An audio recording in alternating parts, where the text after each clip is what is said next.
Well, world and national events in 2014 created headaches, to say the least, for the Obama administration. It'll likely set up a series of political showdowns next year. On national policies, President Obama used his executive authority to make significant changes.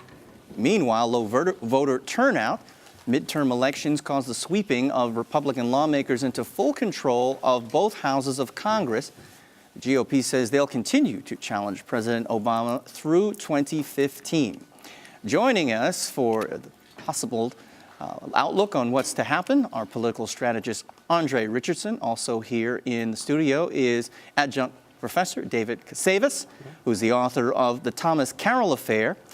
And from our nation's capital, we have our own Horizon News correspondent Colin Campbell. Thank you all for taking part in this. Happy New Year. Happy New Year. Happy New Year, Gary. To top it all off, I mean, the big bang of Obama's pen had to be the executive order in an attempt to change immigration policy in the United States.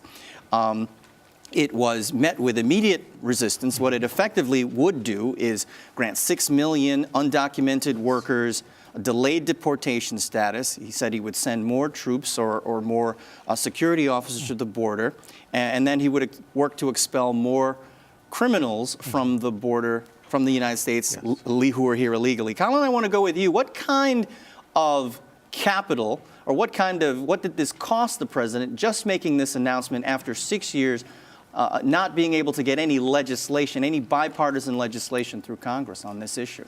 Right. If you talk to lawmakers here in the Capitol, they say that the president making this gesture, using executive authority to take care of the immigration problem, is really going to cost him a lot of negotiating power coming into 2015, especially with a Republican-controlled Congress. There are many who have theorized that Republicans really wanted to take the lead on this issue instead of the president doing so. And then there are others who have said that the president is using his executive authority a bit over the line, and so they're going to use that excuse to try to punish the president instead of actually working with him on any other types of policy that he wants to enact going forward. David, he said that he wouldn't do this before the midterm elections because he didn't want to seem like this was going to politicize the issue. But this is very popular among Hispanic Americans or people who are here, even though those relatives who may not be able to vote would still be able to play a role. Was that a mistake on his part? Well, first, you're approaching a hornet's nest, and nobody wants to do that. So it's better to wait after the elections. A lot of people are not happy with this. Specifically, there is an issue. The issue is that many people want to come into this country legally.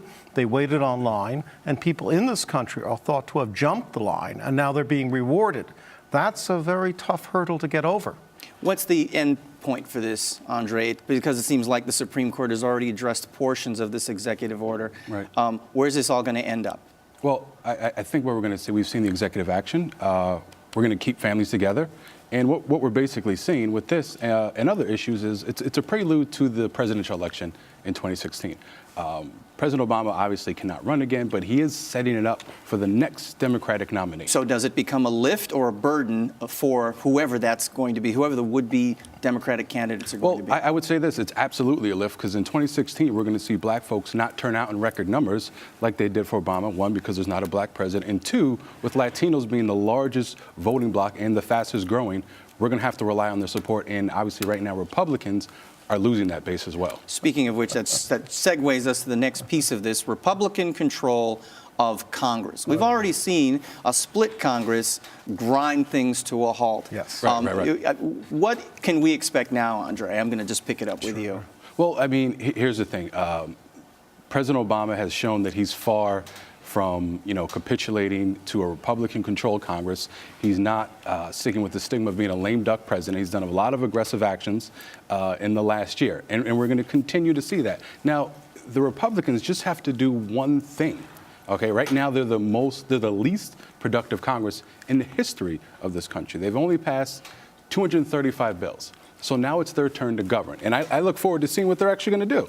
Colin, what kind of thing does this do for whoever has to make the announcement?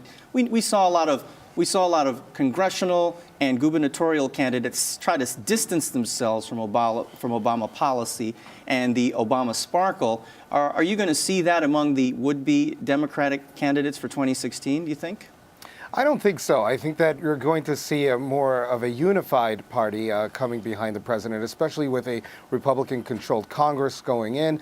We're going to see a lot of more negotiation when it comes to trade and possibly tax policy going forward. But the president has already warned that he's going to be using his veto pen a lot, and he's going to need to recruit the help of some of the Democrats, especially if they want a filibuster-proof vote going into some of the policies that Republicans may push forward. They don't have a veto-proof majority, but they're going to need to take Republicans and try to court Democrats in order to get this veto-proof majority. If the president unites with those Democrats, which he is expected to do, Republicans will not have a veto-proof vote, and therefore we could see a lot more stalling in Congress, especially over key issues that Republicans want to endorse. Colin Campbell, our Arise News correspondent, Andre Richardson, and Davis Casavis. We're going to bring some of you back because we have a wide range of things to discuss as we look forward to 2015. And we'll have more of our special Arise News Rewind of 2014. You're watching Arise America.